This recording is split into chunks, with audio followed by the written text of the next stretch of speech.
ذرا ہٹکے میں خوش آمدید. زرار کھوڑو، وسط اللہ خان، شاہ زیب جیلانی کا سلام قبول کیجیے. آج 5واں دن ہے ایران اسرائیل ایک دوسرے پر حملے کر رہے ہیں، لیکن آج کی ڈیولپمنٹس خاص طور پر زیادہ پریشان کن ہیں. پچھلے چند گھنٹوں میں امریکی صدر ٹرمپ نے جارحانہ اور دھمکی آمیز پوسٹ کی ہیں ٹروتھ سوشل نامی پلیٹ فارم پر، سوشل میڈیا پلیٹ فارم پر، جس میں انہوں نے اندیا دیا ہے کہ ایسکلیشن اسرائیل امریکہ مل کر سکتے ہیں، یا یہ بھی کہہ سکتے ہیں کرنے جا رہے ہیں. ان کی جو پوسٹ آئی ہیں سامنے، اس میں انہوں نے کہا ہے کہ ہمیں پتہ ہے کہ ایران کے سپریم لیڈر کہاں ہیں، وہ ہمارے لیے ایک آسان ہدف ہیں، لیکن فی الحال وہ محفوظ ہیں.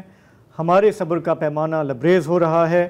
پھر انہوں نے بظاہر ایران کو مخاطب کر کے کہا انکنڈیشنل سرنڈر، یعنی کہ آپ غیر مشروط طور پر ہتھیار ڈال دیں. اس سے پہلے اسرائیل کے وزیر خارجہ نے ایک بیان دیا کہ یاد رکھیں کہ صدام حسین کا ہم نے کیا حشر کیا تھا. پچھلے 1-2 دن میں اسرائیلی وزیر اعظم نے بھی کہا ہے، ان سے بارہا پوچھا گیا ہے کہ ایران کے اعلیٰ رہنما خاتمی کیا آپ کا نشانہ ہے. انہوں نے کہا کہ ہم کچھ بھی رول آؤٹ نہیں کر سکتے. خامنئی ایک چیز آپ نے مس کی ہے یہاں پر، we control the skies over Iran, Israel نہیں، وی یعنی امریکہ. دیکھیں اب ایک تو سب سے پہلے تو میں اپنے مرحوم ماموں جان سے معافی مانگنا چاہ رہا ہوں، کیونکہ پورے بچپن میں ہمیشہ یہی کہتے تھے کہ بیٹا ہر ایک چیز جو ہو رہی ہے نا اس کے پیچھے امریکہ کا ہاتھ ہے، ہر ایک چیز کے پیچھے ایک صہیونی سازش ہے. میں کہتا تھا یار اب بابو جان اتنا بھی نہیں ہے، لیکن آئی اپولوجائز، آپ صحیح تھے، میں غلط ہوں. ساری چیزیں کھل کے آپ کے سامنے ہیں. دس از این ایبسلیوٹ وار. یہ میں تو کہتا ہوں کہ ایک طرح سے کروسیڈز کی کنٹینیویشن ہے جو ابھی 1000 سال بعد ہم دوبارہ دیکھ رہے ہیں. ہم بھی اس پہ بات کریں گے. میں صرف آج کی جو ڈیولپمنٹس ہیں تھوڑی سی وہ میں رکھنا چاہ رہا ہوں سامنے، جس سے یہ اندازہ ہو کہ یہ this is probably entering into a very serious phase. یہ جو ٹویٹس آئے ہیں ٹرمپ صاحب کے، یہ ایک ایسے موقع پر آئے ہیں جب وہ کینیڈا میں تھے، G7 کا اجلاس اٹینڈ کر رہے تھے. انہیں وہاں رکنا تھا، انہوں نے وہ دورہ کٹ شارٹ کیا. وہ واپس امریکہ پہنچے ہیں اور آتے ہی انہوں نے اپنے نیشنل سیکیورٹی کونسل کی میٹنگ بلائی ہے. ٹویٹس کہہ رہے ہیں، پوسٹ کہہ رہے ہیں، وہ اس داغ رہے ہیں، لیکن بظاہر وائٹ ہاؤس میں ایک خاموشی ہے. اور آپ کو پتہ ہے کہ یہ خاموشی جو ہے ایک طوفان کا پیش خیمہ بھی ہو سکتی ہے. تو ٹرمپ صاحب کی یہ کٹ شارٹ کر کے واپس آنا، یہ پوسٹ کرنا، ساتھ ساتھ اسرائیلی جو سٹیٹمنٹ سامنے آ رہے ہیں وہ بھی تال سے تال ملی ہوئی ہے. ایک اور چیز، اسرائیل نے کل وارن کیا تھا تہران کے شہریوں کو، خاص کر کے نارتھ ایسٹرن پارٹس کو، کہ آپ ایویکیویٹ کر دیں. آج ٹرمپ صاحب نے بھی کہا پورے تہران کو کہ آپ ایویکیویٹ کر دیں. وہاں کے لوگ کوئی 1 کروڑ لوگوں کا شہر ہے. انہوں نے کہا کہ ہم ایویکیویٹ کر کے کہاں جائیں. اور یہ بالکل وہ غزہ میں بھی جس طرح وہ کہتے تھے کہ ایویکیویٹ کریں تاکہ ہم وہاں پہ بمباری غزہ میں، لیبنان میں، جنوبی شام میں بھی. جنوبی شام پلے بک ان کی پچھلے 4 دہائیوں سے نہیں بدلی. ابھی میں دیکھ رہا تھا یہ جو لورا لومر اور اس طرح کے جو ہیں امریکہ میں، ہم ایران کی خواتین کو آزاد کرنا چاہ رہے ہیں، اس کے بعد جمہوریت آئے گی، اس کے بعد خوشحالی ہوگی. یہ ساری باتیں ہیں کہ یہ عراق کے لوگوں کو بھی آزاد کرنا، افغانستان میں بھی یہی کیا. اچھا، میں تھوڑا سا ویسٹرن میڈیا کو آج دیکھ رہا تھا، اور میں آپ کو جیسے کہہ بھی رہا تھا کہ مجھے یاد آ رہا تھا 2011 جب میں BBC کے نیوز روم میں تھا، مڈل ایسٹ کو کور کر رہا تھا، عرب سپرنگ کا معاملہ تھا، اور ہم نے چند مہینوں کے اندر دیکھا کہ سیریا کے اندر وہ کس طرح سے ماحول بنا رہے تھے کہ اچانک آپ ایسی ہیومن رائٹس آرگنائزیشن سامنے آتی ہیں جن کا ویسے کوئی نام و نشان نہیں ہے، اور ان کے توسط سے بہت سارے اسٹیٹمنٹس سامنے آتے ہیں. ساک پپٹس. میں نے یہ بھی دیکھا کہ آج ہمارے ویسٹرن میڈیا میں، چاہے نیو یارک ٹائمز ہو، BBC ہو، CNN ہو، بہت سارا ایرانینز کو کوٹ کر کے کہا جا رہا ہے جو تہران میں بیٹھے ہیں. کوئی 40 سالہ مدر ہے، وہ کہہ رہی ہے کہ آج بہت ہی ایک تباہی والا دن ہے، کہ میں اس رجیم سے اتنا بیزار ہوں کہ میں چاہتی ہوں کہ باہر سے بھلے کوئی آکیوپائر آئے، قبضہ کرے ہمارے ملک پہ، جنگ کر دے، لیکن ہماری ان ملاؤں سے ہماری جان چھوٹے. اس طرح کے سٹیٹمنٹس متعدد اب چھپتے جا رہے ہیں. which to me shows وہی سیریا والا ایکسپیرینس مجھے یاد ہے کہ پورا ایک ماحول بنانے کی کوشش کی جا رہی ہے رجیم چینج کے لیے, اور اس میں ظاہر ہے کہ میڈیا کا رول بھی بڑا امپورٹنٹ ہے. آپ کو یاد ہے, آپ کو اچھی طرح سے یاد ہوگا, گلف وار, پہلی گلف وار سے پہلے جب صدام حسین کی فوج کویت میں پہنچی تھی, سب سے بڑا پروپیگنڈا آپ کو یاد ہے کیا تھا؟ کہ یہ گئے ایک مٹرنیٹی وارڈ میں, چلڈرن کے ہسپتال میں, اور جو بچے انکیوبیٹرز میں تھے ان کو باہر پھینک کر یہ انکیوبیٹر چوری کر کے واپس لے گئے. یہ جواز بنا تھا, ایک جواز بنا تھا, جیسے کہ اسرائیل کا تھا نا کہ 40 بچوں کے سر قلم کیے, کسی نے نہیں دیکھا. وہ اسٹیٹمنٹ کس نے دی تھی؟ بعد میں پتہ لگی کہ وہ جو کویتی ایمبیسڈر ہے اس کی بیٹی نے یہ اسٹیٹمنٹ. جی, تو I mean اس طرح کے ہزاروں. یہ جو آپ کہہ رہے ہیں نا کہ جی اسرائیل اور امریکہ جو ہیں اب ڈیسائسو موڈ میں آ گئے ہیں, یہ حکم ربی بھی ہے. وہ ایسے کہ جو اسرائیل میں امریکہ کے سفیر ہیں سر ہیں مائک ہگبی صاحب. مائک ہگبی صاحب کے بارے میں بتا دوں کہ صہیونی کرسچن ہیں, اور آپ کو یہ بات عجیب لگے تو مجھے پرواہ نہیں ہے, مائک ہگبی نیتن یاہو سے زیادہ اسرائیل نواز ہے. مجھے بالکل عجیب, I agree with you. تو یہ اور امریکن ایمبیسڈر ہیں یہاں یروشلم پہ. انہوں نے ایک جو ہے پوسٹ لگائی جسے صدر ٹرمپ نے کاپی کیا. پوسٹ یہ ہے کہ آپ کو یعنی صدر ٹرمپ کو اوپر والے نے اہم فیصلوں کے لیے چنا ہے. آپ کئی آوازیں سن رہے ہوں گے مگر سب سے اہم آواز اوپر والے کی ہے. جو مرتبہ آپ کو عطا ہوا ہے وہ تاریخ میں کسی صدر کو نہیں ملا. 1945 میں ٹرومین سے لے کے آج تک کسی کو بھی نہیں. ٹرومین کا نام اس لیے دیا انہوں نے کہ ٹرومین نے جاپان پہ ایٹم گرایا تھا. میں آپ سے کوئی بات منوانے کی کوشش نہیں کر رہا کیونکہ مجھے یقین ہے کہ آپ وہ آسمانی آواز سن رہے ہیں جو میرے یا کسی کی بھی آواز سے زیادہ اہم ہے. اردو ترجمہ اس کا یہ ہے کہ ایران کو تہس نس کر دو. یہ بے سنہری یہ اللہ کا حکم ہے. ہاں, یہ حکم ربی ہے. ہاں, حکم ربی ہے. اور یار دیکھو, آئی مین دس از اے ریلیجس وار. آئی مین اس کے بارے میں میرے کوئی شک نہیں ہے. آپ نیتن یاہو کی اسٹیٹمنٹس بھی دیکھتے ہیں بگننگ میں, ڈیوڈ, جوشوا, امالیک. دیکھیں انووک تو کرتے ہیں ریلیجن کو. اچھا, جرمن چانسلر فریڈرک مرز, ان کا یہ کہنا ہے کہ اگر ایران لچک اختیار نہیں کرتا تو پھر اس کے جوہری پروگرام کی مکمل تباہی ایجنڈے پہ ہونی چاہیے. امریکہ کے پاس وہ خاص ہتھیار ہیں جو اس وقت اسرائیلی فوج کے پاس نہیں ہے. ان کا اشارہ جو ہے بنکر بسٹر GBU-57 جو ہے اس کی طرف ہے, 30,000 پاؤنڈ کا, جو کہ آخری جو رہ گیا ہے فردو کا جو ریپروسیسنگ پلانٹ ہے, اگر وہ تباہ ہو جائے تو کہانی اسرائیل کے خیال میں مک جائے گی. اچھا, میں ایک منٹ دکھانا چاہ رہا ہوں جس بم کی آپ بات کر رہے ہیں, ہمارے پاس اس کی پکچر ہے. اور جس طرح آپ نے کہا کہ یہ جو بم ہے یہ کسی کے پاس نہیں ہے سوائے امریکہ کے, اور اس کے بارے میں کہا جاتا ہے کہ یہ کوئی 13,000 سے زیادہ kg اس کا وزن ہے, اور یہ 90 میٹرز ڈیپ جا سکتا ہے.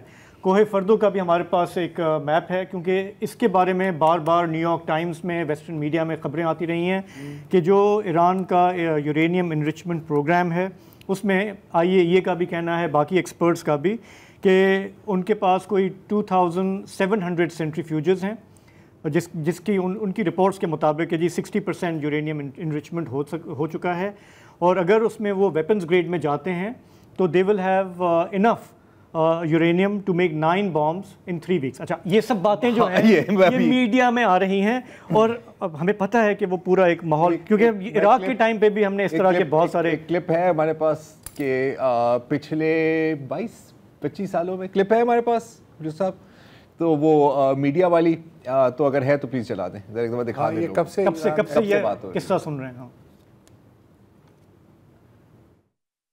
It would take Iran about 12 months to enrich enough nuclear material for a single nuclear weapon. United States Secretary of State Anthony Blinken is warning that Iran is potentially just months away or less from nuclear breakpoint. Iran is 2 months away from a nuclear weapon, and it's a victory to get them 1 year away? Iran could be less than a month away from building a nuclear weapon. Netanyahu has made 2 tough talking TV appearances, saying that Iran is just months away from making a nuclear bomb. What is important to understand is that you have to dismantle the entire terror empire, and especially before its main practitioners, the terrorist states of Iran and Iraq, acquire nuclear weapons. And this, I think, has been a wake-up call from hell It is telling us you have the power now to act.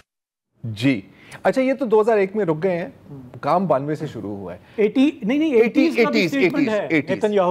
یہی باتیں, وہ بڑی لمبی list ہے, پورا programme بنا لے گا. اچھا ابھی 90 دن اس سے پہلے تلسی گبارڈ جو ڈائریکٹر آف نیشنل انٹیلیجنس ہے, مطلب ٹاپ امریکہ کی, جی انہوں نے کہا تھا کہ نہیں ان کے پاس نہ بوم ہے, نہ یہ کوئی بہت جلدی میں بنا سکتے ہیں, نہ یہ بنانا چاہتے ہیں. آج ٹرمپ سے پوچھا گیا, مجھے نہیں پتا وہ ہمارے پاس ٹرمپ کی کلپ ہے, میں زبانی بتا دیتا ہوں اس نے کیا کہا ہے. ٹرمپ سے پوچھا گیا, اچھا ہے ذرا ایک سیکنڈ سنا دے ٹرمپ نے کیا کہا ہے, ذرا سنا دے اس کے جواب میں.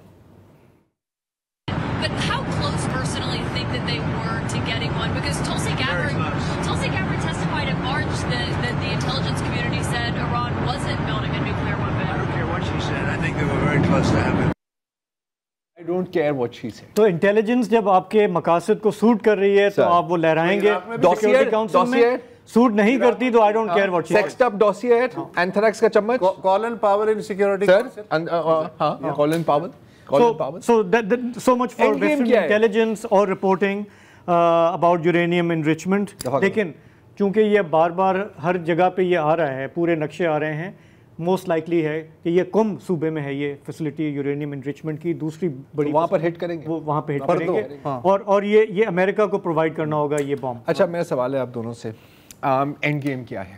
رائٹ, ظاہر ہے کہ 2-3 آپشن, رجیم چینج, بالکنائزیشن, ٹکڑے ٹکڑے کر دے, وہاں پر جیش العدل کو تھوڑا سا دے دے, وہاں پر کردوں کو تھوڑا سا دے دے, اس کے بعد ہماری باری ہے, ترکی کی باری ہے, ہم سب. اچھا لیکن ایک بڑا سوال یہ کہ جس طرح یہ بار بار سپریم لیڈر کی بات کر رہے ہیں, اگر یہ اس نہج تک جاتے ہیں تو انتقال اقتدار کا کیا پروسیس ہے ہمارے پاس؟ وہ انہوں نے کانسٹیٹیوشن میں اس کا پوری گنجائش رکھی ہے کہ جسٹ ان کیس اگر سپریم لیڈر نہیں رہتے علی خامنہئی صاحب, بیسیکلی مجلس بزرگان ایک ادارہ ہے جو ایک 88 رکنی شورائے نگہبان اسمبلی آف ایکسپرٹس کا 8 برس کے لیے انتخاب کرتا ہے. یہی شورائے نگہبان رہبر اعلیٰ کا انتخاب کر سکتی ہے, اسے معزول کر سکتی ہے. ویسے رہبر اعلیٰ جو ہے وہ تا حیات تصور کیا جاتا ہے. 1989 میں جب آیت اللہ خمینی کا انتقال ہوا تو اس کے بعد سے علی خامنہئی کا ظاہر بطور رہبر اعلیٰ انتخاب ہوا. اس وقت ویسے بھی وہ 86 برس کے ہیں. اس عہدے پہ جو بھی شخص فائز ہوتا ہے وہ ریاست, عدلیہ, انتظامیہ اور مسلح افواج کا سپریم کمانڈر ہوتا ہے. کسی بھی ریاستی معاملے میں اس کی رائے, فیصلہ, فتویٰ حتمی ہوتا ہے. تو ایک پورا ایک میکنزم بنا ہوا ہے. اگر جسٹ ان کیس ریموو ہو جاتے ہیں رہبر اعلیٰ تو میرا خیال ہے کہ ود ان اے ڈے نیا کوئی شخص جو ہے اس کا انتخاب ہو سکتا ہے. لیکن پھر ایک مطلب ابھی تک ہوا نہیں ہے, ظاہر ہم اسپیکولیٹ کر رہے ہیں, لیکن پھر آپ کو ایک شہید بھی تو ملے گا, اور اس کے بعد وہ ریلی کرتا ہے, اس کے بعد گراؤنڈ پر کیا ہوگا یہ انپریڈکٹیبل ہے. لیکن ایک بڑا سوال یہ بھی ہے جیو اسٹریٹجک کہ یہ سب جو امریکہ اسرائیل مل کے کر رہے ہیں, چین اور روس کیا تماشا دیکھ رہے ہیں, کچھ کر سکتے ہیں, اور ہمارے اور ہمیں کیا کرنا چاہیے, اور پاکستان کے لیے امپلیکیشنز کیا ہیں؟ ابھی ایئر سپیس ایران کی تو اسرائیل نے ڈومینیٹ کی ہوئی ہے, لیکن اگر وہ بوٹس آن دا گراؤنڈ ڈالتے ہیں, وہاں پہ کوئی بڑا پروجیکٹ شروع ہو جاتا ہے, پہلے ڈسٹرکشن کا پھر نیشن بلڈنگ کا, تو نیشن بریکنگ کا, تو ہمارے لیے امپلیکیشنز کیا ہیں؟ دھنیا پینے کا وقت نہیں ہے, آنکھیں اور کان کھلے رکھنے کا. Yes and know your enemy. تو ہم ایک ابھی بریک لیں گے, واپس آئیں گے تو ہمارے ساتھ سینیٹر مشاہد حسین سید ہوں گے, ان کے ساتھ ان اہم سوالات کو ایکسپلور کریں گے. پروگرام میں واپس خوش آمدید. ابھی ہم جیسے بات کر رہے تھے کہ امریکہ, اسرائیل, ایران میں اعلیٰ قیادت کو نشانہ بنا سکتے ہیں, دھمکیاں دے رہے ہیں. اگر یہ ہوتا ہے اور وہاں پہ رجیم چینج کا پروجیکٹ شروع ہوتا ہے, ایران میں ایئر سپیس پہ آلریڈی اسرائیل کو فوقیت ہے, اگر اور وہاں پہ ایک جنگی پروجیکٹ شروع ہو جاتا ہے تو پاکستان کے لیے کیا امپلیکیشنز ہیں؟ ہماری 900 کلومیٹر لمبی سرحد ہے بلوچستان سے ایران کے ساتھ, برادرانہ تعلقات ہیں.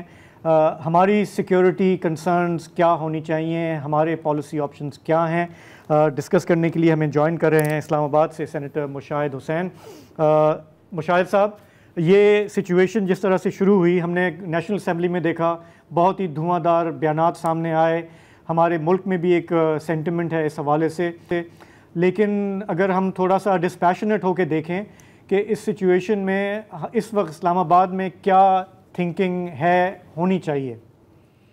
السلام علیکم جی شاہزیب صاحب اور وسط اللہ خان صاحب اور زرار کھوڑو صاحب. It's always a pleasure to come on your very serious and substantive program. اس وقت محض بڑی سنجیدگی سے دیکھا جا رہا ہے جو حالات ہیں اور پاکستان نے ایک کلیئر پوزیشن لی ہے کیونکہ معلوم ہے کہ یہ کوئی معمولی جارحیت نہیں ہے. یہ ایک لارجر گیم پلان ہے, ایک ایجنڈا ہے اور بنیادی مقصد تو رجیم چینج ہے اگر وہ ممکن کر سکیں. اور اس کا مطلب یہ ہوگا کہ پاکستان کا جو بارڈر ہے ایران کے ساتھ اس میں پھر ایرانی فوج تو نہیں ہوگی, پھر کسی اور ملک کی فوج ہوگی. تو ہم تو نہیں یہ چاہیں گے کیونکہ ہمارے ایران سے بڑے درینہ تعلقات ہیں اور اسی لیے پاکستان میرے خیال میں سب سے پہلا ملک ہے.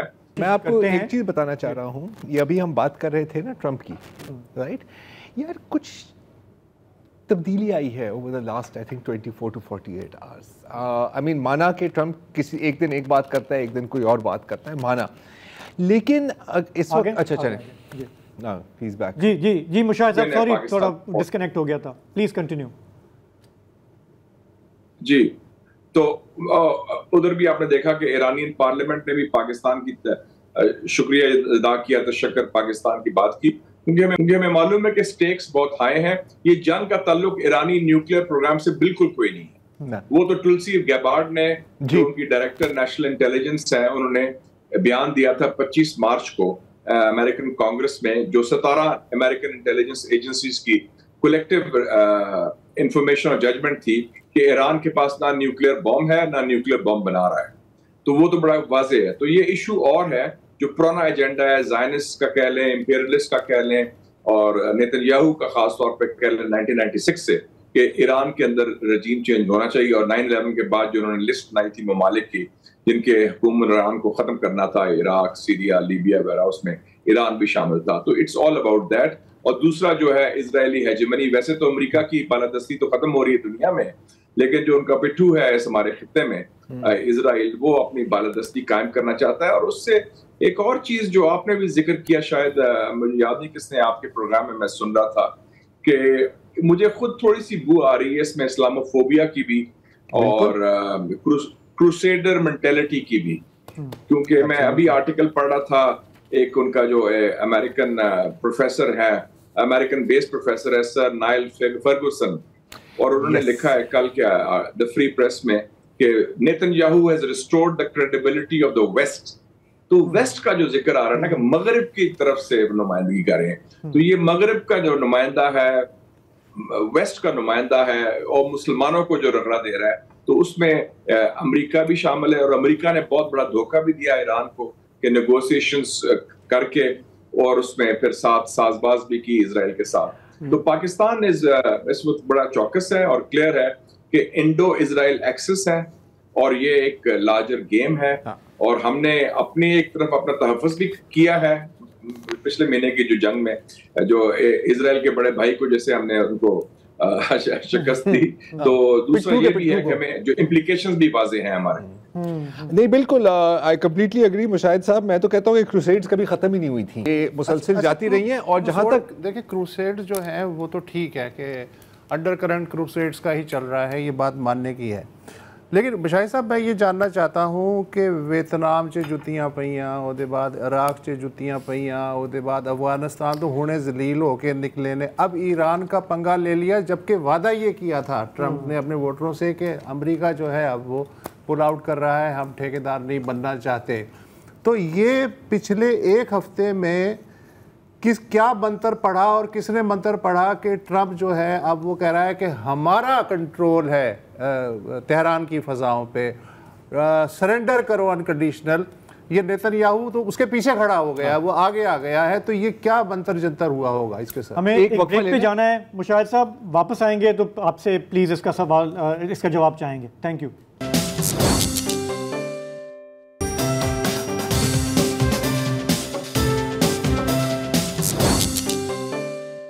Welcome back. اسرائیل ایران جنگ اور پاکستان کس حد تک اس سے اثر لپیٹ میں آ سکتا ہے یا اس پہ اثر انداز ہو سکتی ہے, مشاہد حسین صاحب ہمارے ساتھ موجود ہیں. مشاہد صاحب بریک سے پہلے میں نے جو سوال کیا تھا کہ ویتنام سے لے کے اب تک ہر دفعہ اس خطے سے رسوا ہونے کے بعد اور یہ وعدہ کرنے کے بعد کہ جی اب ہماری توبہ, ہم جو ہیں دنیا میں ہر پنگے میں ہاتھ نہیں ڈالیں گے. پچھلے ایک ہفتے میں ہوا کیا ہے کہ کیا منظر پڑا گیا کہ ٹرمپ کا دماغ گھوم گیا ہے یا پہلے سے یہ تھا کہ ایسا تو کرنا ہے؟ جی بالکل وسط اللہ صاحب، ہم نے صحیح لسٹ دی. Vietnam, Laos, Cambodia, Iraq, Afghanistan, جتنی بھی جنگیں امریکہ نے لڑی ہیں، لینڈ وار ان ایشیا، سب جگہ ان کو پسپائی ہوئی اور بہت بری طرح وہ ہارا ہے. میرے خیال میں یہ جو ہوا ہے اس ساری سچویشن میں دو چیزیں ہوئی ہیں. ایک تو امریکن ڈیپ سٹیٹ نے، جو اس میں سی آئی اے کہہ لیں، پینٹاگون کہہ لیں، ان کی ملٹری اور سیکیورٹی ملٹری انڈسٹریل کمپلیکس کہہ لیں، انہوں نے ٹرمپ کو اس میں پھنسایا اور نیتن یاہو نے ان کو یہ آس لگائی یا دیا کہ جی ہمارے پاس پوری لسٹ ہے، ہم ان کے ملٹری ہائی کمانڈ کو ختم کر دیں گے، ہم ان کے نیوکلیئر نیگوشیٹر کو ختم کر دیں گے پہلے حلے میں ہی، اور سائنٹسٹ کو بھی، اور یہ پورا کلیپس ہو جائے گا ودن 24 to 48 hours. میرے خیال میں یہ ان کو جھانسا دیا گیا. اور ٹرمپ کا ہے ذرا وہ پاکستانی سٹائل تھوڑا سا امپلسیو آدمی ہے، وہ بڑک میں بھی امپریس ہو جاتا ہے. اس کا پنجابی سٹائل میں دیکھتا ہوں culturally is very close to Punjabis in his approach in his reactions. Excited ہو جاتا ہے، جلدی ایکسائٹیبل ہو جاتا ہے کہ اچھا جا یہ ہو جائے گا بس ٹھیک ہے. تو he did a you turn. میرے خیال میں یہ بڑی میسو مس کیلکولیشن ٹرمپ نے بھی کی ہے اور اس کے اپنے بھی، اور میں دیکھ رہا تھا امریکن میڈیا کو بھی کہ اس کے خلاف اب بڑا سخت ریئیکشن ہو رہا ہے. جو اس کا جو میگا کراؤڈ ہے، اسٹیو بینن کہہ لیں، ٹکر کارلسن کہہ لیں، Marjorie Taylor Greene, Alex Jones, Steve Bannon. جی اسٹیو بینن کا میں انٹرویو بھی سن رہا تھا ود ٹکر کارلسن، وہ سننے والا ہے، ایک گھنٹے کا پوڈ کاسٹ ہے. وہ اس نے کہا کہ آپ نے کیا کیا ہے یہ سارا، یہ تو پھنسا دیا ہے اور یہ تو غلط کام ہو گیا. اور یہ ساری ایک ساتھ اس نے یہ بھی کہا ہے کہ دس could be the end of the American empire. Steve Benin نے کہا ہے. یس جی، اس نے کہا یہ بالکل end of the American empire. اس نے کہا کہ اس سے ہم اپنا آئندہ کا یہ خاتمہ ہو جائے گا. اس کی پریزیڈنسی کا بھی، میگا کا بھی کہا، اور مڈ ٹرم الیکشنز کی بات بھی اس نے کی ہے، جو آپ نے وہی جو میں سن رہا تھا ان کا پوڈ کاسٹ. تو یہ ایک بڑا سیریس بات ہوئی ہے. اب ایرانیوں کی جو مرضی، اب باقی چیزیں کہہ لیں، ایک چیز ان کو لڑنا آتا ہے، ان کا ایک جذبہ بھی ہے شہادت کے حوالے سے جو بھی ہے. اور طویل جنگ جتنی چلے گی وہ ایران کو سوٹ کرتی ہے بٹ ڈزنٹ سوٹ اسرائیل. اور آپ دیکھیں نا، اب آج منظر دیکھیں کہ اگر موساد پر حملہ ہوا ہے، موساد ہیڈ کوارٹرز پر in the heart of Tel Aviv اور جگہ، وہ جو منظر ہم دیکھ رہے تھے غازہ کے، وہ تل اویو کے نظر آ رہے ہیں. تو وہ تو سچویشن از چینجنگ. اور ایران نے تو ابھی تو ان کا سسٹم انٹیکٹ ہے. اور وسط اللہ خان صاحب نے بالکل صحیح کہا کہ میں ایرانی سسٹم کو بھی جانتا ہوں، وہ تو بڑا کلیئر ہے، ان کا کانسٹیٹیوشن ہے، whether you agree with it or not، ایک سسٹم بنا ہوا ہے. آج فرد گیا، دوسرا نیکسٹ ڈے امیڈیٹلی آ جائے گا. 1981 میں کیا ہوا تھا کہ پریزیڈنٹ کو مار دیا انہوں نے، رجائی کو، باہونا پرائم منسٹر کو مار دیا، آیت اللہ بہشتی کو مار دیا، 70 پارلیمنٹیرینز کو شہید کر دیا. نیکسٹ ڈے امام Khomeini announced a few elections، بنی صدر بھاگ گیا پیرس، انہوں نے کوئی فرق نہیں پڑتا، الیکشنز ہوں گے اور وہ سسٹم ول کنٹینیو. تو ایران میں وہ ریزیلینس ہے، وہ اسٹرینتھ ہے، وہ ہمت اور جان ہے کہ they can take it on. اور یہ معاملہ ان کے ہاتھ سے نکل جائے گا اسرائیل اور امریکہ کے. اب یہ بھی اسٹریٹجی ہے نیتن یاہو کی، کسی طریقے سے سک ان امریکہ، کیونکہ اکیلے تو وہ نہیں کر سکتا. اور ایرانیوں نے بڑی ہوشیاری کی ابھی تک کہ ابھی کسی امریکن ایسٹ یا تنصیبات یا ان کے اوپر حملہ نہیں کیا ابھی تک. So it's Israel versus Iran, لیکن اسرائیل کی بیکنگ پوری وہ امریکہ کر رہا ہے اور پوری آشیرواد کے ساتھ. یو ایس ایس نمیٹس جو ابھی by the way D commission ہونے والی ہے، مطلب کھٹارا ہے، نمیٹس بھی اور کارل ونسٹن بھی، اور ایک برٹش کا بھی آ گیا، 3 تو ایئر کرافٹ کیریئر آ گیا. دیٹس رائٹ، برٹش ایسٹس بھی، کیونکہ وہ تو مطلب پپی ہے نا. مجھے جو لگ رہا ہے نا، پتہ ہے، اب میں 2 تھیریز میں جانے والا ہوں. ایک تو ٹرمپ کی موٹیویشن اور ایک یہ جو نمٹس والا چکر ہے، یہ ان کی کھٹارا ایئر کرافٹ کیریئر ہے. اسے کھٹاری میں ہونا چاہیے. جی مجھے لگ رہا ہے کہ اس پر یہ کوئی اٹیک سٹیج کرائیں گے، بالکل جس طرح ویتنام وار میں گلف آف ٹانکن انسیڈنٹ کیا گیا تھا، فالس فلیگ جواز بنانے کے لیے، false flag to create a casus belli. دوسری بات مشاہد صاحب میں اضافہ کرنا چاہ رہا ہوں، ایک تو ہو سکتا ہے کہ ٹرمپ کسی کے باتوں میں آ گیا، ہو سکتا ہے کہ وہ بھی کرسچین زائنسٹ ہے، یہ نہیں پتا، کسی نے اسے ایک ویڈیو کیسٹ دکھا دیا. میرا خیال ہے کہ جو جیفری ایپسٹین کے آئیلینڈ پر اس کی جو ویڈیوز ہیں نا، وہ کسی نے آ کے اس کو فون پہ دکھایا ہوگا کہ سر یہ ہے، ذرا دیکھ لیں، اس کو ہم وائرل نہ کر دیں. Again it's just a theory. میں پاکستان کی طرف ایک بار پھر آنا چاہ رہا ہوں مشاہد صاحب. ایک چیز میں ایڈ کرتا ہوں، کہ ٹرمپ جو ہے نا, آپ نے بات کی مارک حکیبی کے بارے میں, حکیبی وغیرہ جو ہے نا, دے کرسچن زائنسٹ ہیں, they are actually more Zionist than the Jewish Zionist, اور ان کی سوچ آئیڈیولوجیکل ہے. جو بھی کہیں ٹرمپ ابھی تک نظر نہیں آیا آئیڈیولوجیکل, یہ ٹرانزیکشنل ایک بزنس مین ہے. He is impressed either by پیسہ اور پاور, اور کوئی وہ نظریاتی طور پر جوش لابی کا بندہ نہیں ہے. میرا خیال ہے کہ بلیک میل ٹیپس ہیں, میرا خیال ہے. پاکستان پر آنا چاہ رہا ہوں میں مشاہد صاحب, سوری آپ کی بات کاٹ رہا ہوں. جیسے آپ نے کہا کہ نیتن یاہو تو مطلب بچپن سے کہہ رہا ہے نا کہ ایران کو تباہ کرو, لیکن 2-3 بار انہوں نے پاکستان کے جوہری پروگرام پر بھی بات کی ہے, اور اگر وہ ایک ایران کے نیوکلیئر پروگرام کو ٹالریٹ نہیں کر سکتے تو یہ جو کمبائن ہے ویسٹرن یورپین کروسیڈر کمبائن, جو بھی آپ اسے کہنا چاہیں, وہ پاکستان کی نیوکلیئر پروگرام کو کیسے ٹالریٹ کر سکتے ہیں؟ We actually have nuclear weapon. Break کی طرف جانا ہے, بریک کے بعد مشاہد صاحب واپس آئیں گے تو تھوڑا پاکستان پہ ہم دوبارہ بات کریں گے ایک چھوٹے سے بریک کے بعد. Welcome back. مشاہد صاحب ہم بات کر رہے تھے کہ نیتن یاہو ہمیشہ چاہ رہا تھا کہ ایران کو تباہ کیا جائے, ایران کے جوہری پروگرام کو روکا جائے. ان کو پروگرام بھی مطلب برداشت نہیں کیا جا رہا تھا نا. پاکستان کے پاس تو اصل میں جوہری ہتھیار ہیں, ہم کتنے خطرے میں ہیں؟ کیونکہ ایک لحاظ سے دیکھا جائے تو ہمارے ارد گرد ایک انسرکلمنٹ چل رہی ہے نا, وہاں پر انڈیا ہے اسرائیلی ایلائی, وہاں پر آپ دیکھ سکتے ہیں اسرائیل کی ڈومیننس ہے ایران کی ایئر سپیس پر, اوپر طالبان بیٹھے ہوئے ہیں. تو ہم کیا کاؤنٹر میجرز لے سکتے ہیں اس وقت پہ آپ کی نظر میں؟ میں اس ویو کو شیئر نہیں کرتا کہ پاکستان کی کوئی اس کا تھریٹ ہے ایز سچ فرام اسرائیل. اس کی 2 وجوہات ہیں. مجھے یاد ہے کہ 9/11 کے بعد میں نے ایک پریس کانفرنس سنی تھی ڈونلڈ رمسفیلڈ کی جولائی 2002 میں, اور ان سے پوچھا گیا کہ آپ you are talking of Iraq's weapons of mass destruction. تو ایک امریکن جرنلسٹ نے ان سے پوچھا واٹ اباؤٹ نارتھ کوریا, اس پر کیوں نہیں آپ کی نظر؟ اس نے بڑا سمپل جواب دیا, انہوں نے کہا because north Korea has nuclear weapons.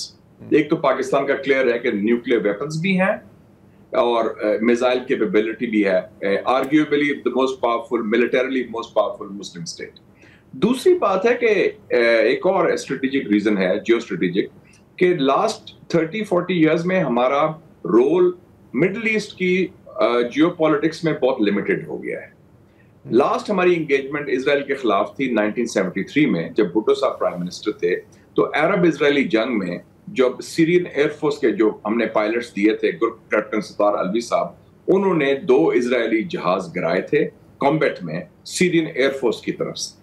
اس سے پہلے ایوب خان صاحب کے زمانے میں 67 وار میں بھی گروپ کیپٹن سیف العظم جو بنگالی تھے, بنگلہ دیش کے بعد چلے گئے تھے, انہوں نے بھی جارڈن ایئر فورس کی طرف سے انہوں نے اسرائیل کے جہاز گرائے تھے 2 میرے خیال میں غالباً.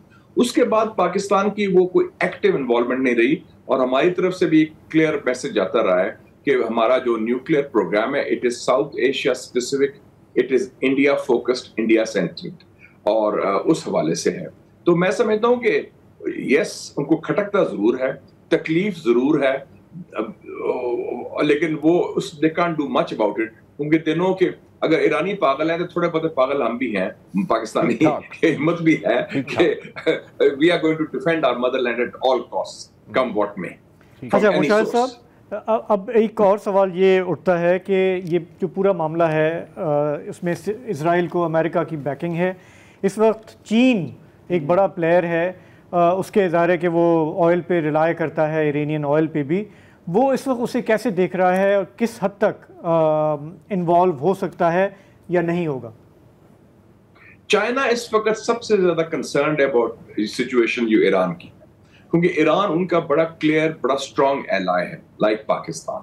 لیکن ایران کا تھوڑا سا یہ بھی زیادہ ہے کیونکہ ایران ایک ان کو تیل بھی پرووائڈ کرتا ہے, اور ایران کی اور بڑی ان کی کافی تجارت ہے, بلکہ بھی ایگریمنٹ ہوا تھا آپ کو یاد ہے پچھلے سال $400 بلین کا for the next 25 years, Iran اور چائنا کا اسٹریٹجک پارٹنرشپ, جس میں $120 بلین چائنا نے کہا کہ ہم آپ کی انفراسٹرکچر میں خرچ کریں گے, اور باقی $280 بلین کا ہم تیل لیں گے سستے داموں پر ان سے. تو China is very very concern. اور آپ یہ نہ بھولیں کہ سیریا میں جو نئی گورنمنٹ آئی ہے, یہ سابق داعش کی اور سابق القاعدہ کی, اس میں ویگر ملیٹنٹس جو ایسٹ ترکستان اسلامک موومنٹ کے لوگ تھے, ETIM کے شنجیانگ سے آئے, جو CIA نے اور انہوں نے ٹرین کیے تھے موساڈ نے, وہ اب ریگولر سیرین آرمی کے حصہ بن گئے ہیں بائی دا وے.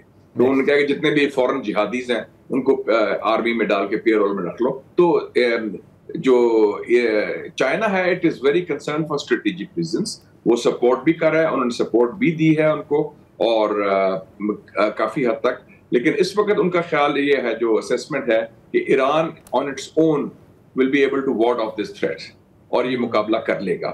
اور جو مورل, ڈپلومیٹک اور پولیٹیکل سپورٹ جیسے پاکستان کی طرف سے ہے وہ چائنا کی طرف سے بھی ہے. اس کے علاوہ کچھ ان کے اپنے ارینجمنٹس بھی ہیں economic and otherwise. I think کہ شاید یہ اوور ایسٹیمیٹ کر رہے ہیں چائنا ویسے, کیونکہ دیکھیں ہم جانتے ہیں کہ ایک تو چائنیز اسٹریٹجک پلاننگ زیادہ تر چائنیز کمیونسٹ پارٹی کو بھی نہیں پتا ہوتی کہ اوپر کیا سوچا جا رہا ہوتا ہے. وی نو دس. لیکن آپ اچھی طرح سے جانتے ہیں مشاہد صاحب. لیکن اس کے ساتھ ساتھ ہم یہ بھی دیکھتے ہیں کہ اگر ایران مطلب رجیم چینج ہوتی ہے یا بالکنائز ہوتا ہے یا نیوٹرلائز بھی ہوتا ہے, تو ایک آپ کا ایک طرح سے ویسٹرن فورٹ آپ کی گر جاتی ہے نا, اور پھر چیزیں آپ کے قریبی اتحادی پاکستان کے بارڈر تک آ جاتی ہیں, اور پھر بیلٹ اینڈ روڈ انڈیکس کا کیا بنتا ہے. تو آئی تھنک شاید مورل اور پولیٹیکل سپورٹ سے شاید تھوڑا سا آگے ان کو جانا پڑے گا. مجھے نہیں پتا کہ وہ کیا سوچ رہے ہیں, لیکن چین کی کوئی ایسی ایگزامپل ہے نہیں ہے کہ اس طرح. تو نہیں, تو ایک تاثر یہ جائے گا کہ چین پھر کیا خاموش تماشائی ہے اس پورے چکر میں. نہیں, خاموش تماشا تو نہیں, بلکہ مزے کی بات ہے کہ آج ہی میری ایک ہائی لیول ڈیلیگیشن آیا ہوا ہے اسلام آباد میں, کمیونسٹ پارٹی آف چائنا کا انٹرنیشنل ڈپارٹمنٹ کا. تو ان سے میری کافی تفصیلی آپ کے اس پروگرام سے پہلے 2-3 گھنٹے گفتگو بھی ہوئی. یعنی خاموش تماشائی تو نہیں ہے, لیکن یہ جو بالکنائزیشن کی بات کی فروز صاحب, آپ یہ نہ بھولیں کہ 2 بڑے مسلمان ملک تھے ہیں, بلکہ انڈونیشیا ساؤتھ ایسٹ ایشیا میں انہوں نے ایسٹ تیمور وہاں سے نکال لیا. سوڈان سب سے بڑا جو مسلمان ملک ہے سائز کے حوالے سے افریقہ میں, ادھر سے ساؤتھ سوڈان نکال دیا. پاکستان کا تو پہلے ہو چکا تھا بالکنائزیشن 71 میں. تو یہ ان کو جب دیکھتے ہیں مسلمان ممالک کو, ان کے سائز کو, ان کے سارے کچھ کو یا صلاحیت کو دیکھتے ہیں. ٹرکی نے تو سنبھال لیا کیونکہ نیٹو کا ممبر ہے, انہوں نے وہ جو PKK ہیں ان کے کردش ایکسٹریمسٹ کو تو قابو کر لیا ہے اور ان سے ڈیل کر لی ہے 40 سال کی لڑائی کے بعد. تو ایران کے خلاف انہوں نے سیکٹیرین کارڈ بھی, ایتھنک کارڈ بھی, اور بھی کوشش کریں گے اس حد تک جانے کے. لیکن میں دیکھتا ہوں کہ ایرانی نیشن میں it's not just a country, not just a state, it's also a civilization جس میں جان ہے ریزسٹ کرنے کی. تو جو کلچر آف ڈیفائنس اور ریزسٹنس جو ہے, ٹھیک ہے مشکلات بہت زیادہ ہیں, میرے خیال میں وہ اوور کم کر لیں گے. اور یہ معاملہ it is not going to be Iraq اور سیریا یا واک اوور ہوگا کہ وہ سسٹم کلیپس ہو جائے. جو بات اسٹرکچر تھا عراق اور سیریا کا, اس میں زیادہ ڈیپ روٹڈ ہے اسلامک ریولوشن کے. وہ ٹھیک ہے کہ یہ ہو سکتا ہے مشاہد صاحب کے رجیم چینج وغیرہ کا فی الحال نہ ہو, ریزیلینس زیادہ ہو, لیکن اب تک کی جو تصویر بن رہی ہے وہ یہ ہے کہ یہ جو موساد کا جو انفلٹریشن ایران میں ہے, اور اس نے جس طریقے سے ٹارگٹ کیا, اور وہ ایک طرح کی جسے کہتا چاہیے کہ ہالی ووڈ فلم میں جو ممکن ہے وہ سب ہم نے اپنی آنکھوں سے دیکھا. یہ سارے کے سارے ایرانی تو تھے, یہ کہاں سے آئے؟ یہ آپ نے بڑی امپورٹنٹ بات کی. یہ بات میں نے جو ایران کا فارن منسٹر آیا تھا 2-3 مہینے پہلے, عباس ارغچی, میرا اس سے ڈنر میٹنگ تھے, میں نے ان سے بات کی کہ میں کہا وی آر ویری کنسرنڈ کہ لگتا ہے کہ آپ کا سسٹم, میرا خیال تھا کہ سیکیورٹی واز فل پروف, لیکن سیمز اٹ ہیز بین پینیٹریٹڈ. لیکن نا اگر اسماعیل ہانیہ کا جو اپارٹمنٹ ہے VIP Islamic revolutionary guard courts کے ہیڈ کوارٹر میں اور 10th فلور پہ, اس میں 2 مہینے پہلے ایک بم رکھ دیا جاتا ہے کہ جب اسماعیل ہانیہ صاحب تشریف لائیں گے, کیونکہ اسی سویٹ میں ٹھہرتے ہیں, یہ ریزروڈ ہے ان کے لیے, اور یہاں یہ ان کا باتھ روم ہے یا ان کا بیڈ روم ہے. تو اس کا مطلب ہے کہ وہ پینیٹریشن تو بہت ہائی لیول ہے نا.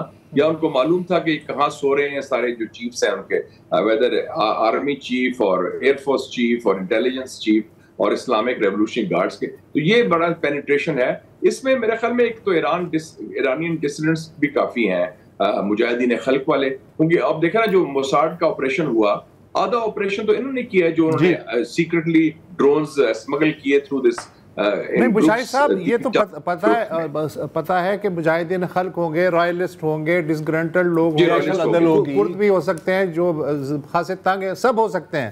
لیکن سوال یہ ہے کہ ان کی پوری توجہ تھی پچھلے 40 سال میں کہ انٹرنل جو ہے کوئی بلوا نہ ہو, کوئی مزاحمت نہ ہو, ساری کی ساری جو اسٹیبلشمنٹ ہے انٹرنلی فوکسڈ رہی اور باہر کا فلینک انہوں نے کھلا چھوڑ دیا, تو اس کا نتیجہ دیکھ رہے ہیں نا ہم. یہ نہیں, اتنا باہر کا بھی بہت فلینک تھا. انہوں نے دیکھے نا ہوتیز کو سپورٹ کیا, حزب اللہ کو کیا, حماس کو کیا, اور جب تک قاسم سلیمانی صاحب تھے القدس فورس کے, تو انہوں نے تو اپنی وہ ساری بشار الاسد کی گورنمنٹ جو 10 سال پہلے بچی تھی وہ انہوں نے بچائی تھی. یہ ان کا تھوڑے سے جیسے ہم کرتے تھے 1990 میں, انہوں نے بھی پکے لیے ہیں ذرا کافی. باہر یہ انہیں سپورٹ کر رہے تھے, اندر موساد بیٹھی ہوئی تھی, کھوکھلا کر رہی تھی, اندر موساد بیٹھی تھی. اس میں آئی تھنک سیرین وار کے اندر پینیٹریشن بہت ہو گئی ہے. یہ بہت زیادہ ہوئی, that was the weak point. اس میں پینیٹریشن بہت ہوئی سیرین کی وجہ سے, that was the weak point. اور اس میں حزب اللہ کو بھی مار پڑی, اور حزب اللہ کو بھی نقصان ہوا اور ان کو بھی ہوا. تو تھوڑے سے جو بیرونی پنگے, ہم نے جب پنگے بند کر دیے افغانستان میں تو ہماری انڈیا کے خلاف جیت ہوگی. ہم نے جب پنگے لیتے تھے تو ہمیں آپ کو دیکھتے نا افغانستان میں کرو, یہ کرو, اسٹریٹجک ڈیپتھ لاؤ, انسٹال فلانی رجیم کو کرو. اب جب سے چینج کی افغان پالیسی تو ہمارا بھی انٹرنل کوہیژن, اسٹیبلٹی کی طرف ہم جائیں گے انشاءاللہ. اچھا مشاہد صاحب, ایک چھوٹا سا میرا سوال کہ پہلے ہمیں یہ تاثر تھا کہ ہمارے جو خلیجی عرب ممالک ہیں انہوں نے بھی امریکہ سے یہ کہا کہ ہم اس خطے میں یہ سب افورڈ نہیں کر سکتے, اور انہوں نے بھی ہم نے دیکھا کہ چین نے بھی ثالثی کی, تعلقات بہتر ہوئے سعودی عرب کے, ایران کے. اس وقت کیا وہ بظاہر کمپلیسٹ ہیں کہ بھلے رجیم چینج ہو رہی ہے تو ہونے دی جائے؟ اس وقت وہ ڈرے ہوئے ہیں, سہمے ہوئے ہیں, خوف زدہ ہے اپنے عوام سے, امریکہ سے, اسرائیل سے, ایران سے بھی. کیونکہ ایران نے بھی وارننگ دے دی ہے نا کہ اگر کسی نے ساتھ دیا, اور ایک دو ملکوں نے ساتھ تو دیا ہے ان کا, خلیجی ممالک نہیں لیکن دوسرے ممالک ہیں, مسلمان ممالک جنہوں نے فیسیلیٹیٹ کیا ہے اسرائیل کو, تو اس حوالے سے. لیکن ان لوگوں جو ان کے رجیمز ہیں ان میں جان نہیں ہے, خوف زدہ ہیں, they are based on fear. تو وہ گیپ جو ہے ایلیٹ اور اسٹریٹ کا خاص طور پہ ان ممالک میں وہ کافی بڑا ہے. تو یہ تو بس اپنا بچاؤ کی کوشش کریں گے, جہاں جان بخشی ہوتی ہے ان کی, تو وہ نہ they don't get a vote anyway Mushahid صاحب. سیدھی سیدھی بات ہے, کیونکہ ان کے اپنے ملک بھی ایک طرح سے آکیوپائیڈ ہی ہے نا, یو ایس بیسز ہر جگہ, اور وہ اس کے لیے بڑا بھاری بھتہ دیتے ہیں کہ ہماری سیٹ جو ہے قائم رہے. ہاں, اسی کے تو کرائے دیتے ہیں. $2 ٹریلین دیے ہیں, $2 ٹریلین جناب. جی, $2 ٹریلین پلین بھی دیا ہے. جی بالکل, پلین بھی دیا ہے, بالکل $500 ملین کا. مشاہد صاحب, thank you again so much, always a pleasure. جی, یہ ایک چیز میں اس میں ایڈ کرنا چاہ رہا ہوں. ابھی جب آپ گنوا رہے تھے نا, ویتنام, افغانستان, عراق, رائٹ, صحیح ہے, ویتنام بالکل صحیح, افغانستان بالکل صحیح. عراق میں یار میں تھوڑا سا ڈس ایگری کروں گا, پتہ ہے کیوں؟ کیونکہ آخرکار مقصد تو پورا ہو گیا نا. آپ نے کیا کرنا تھا, آپ نے you wanted to destroy Iraq, اسٹریٹ ختم کر دیا, پوٹینشیل تھریٹ. اب وہ عراق تو نہیں ہے نا جو اسکڈ میسائل پھینک سکتا ہے ٹیل اویو پر, اور وہ عراق نہیں ہے جو صدام جیسا بھی تھا, میں مانتا ہوں قاتل تھا, ہیوج ڈکٹیٹر, ویری ریپریسو, لیکن ملک اس کا ایک لحاظ سے ترقی کر رہا تھا. اگر آپ آج کے عراق کے ساتھ کمپیئر کریں جس میں اتھارٹی ہی نہیں ہے بغداد کی over most of the country, تو مقصد تو پورا ہو گیا نا ایک طرح سے. میرا خیال ہے عراق, لیکن کتنے سال چلی عراق والی جنگ؟ کتنے سال چلی؟ 2 بار چلی ہے, 2 بار چلی ہے. تو اس دفعہ تو but the point is کہ نیتن یاہو کا مقصد تو پورا ہو گیا نا. Iraq is not a threat any more. مطلب ایک اسٹیٹ رہے لیکن اس میں ڈنک نہ ہو, وہ ڈنک نکالا. وہی تو کہتے ہیں نا, شام کے ساتھ کیا کیا ہے یار, شام کے ساتھ کیا کیا, سب کے ساتھ یہی کرتے ہیں. تو ہے تو ایم ایران میں بھی اس وقت یہی ہے, ڈنک نکالنا ہے, لیکن کس قیمت. ویسے آج کی رات اچھی خاصی بھاری ہے, بہت. تو اسی کے ساتھ ہمارے پروگرام کا وقت ختم ہو رہا ہے. کل آپ کو پھر جوائن کریں گے, تازہ ترین خبریں لائیں گے, تجزیے لائیں گے. تب تک کے لیے ہمیں اجازت دیجیے. خدا حافظ. شب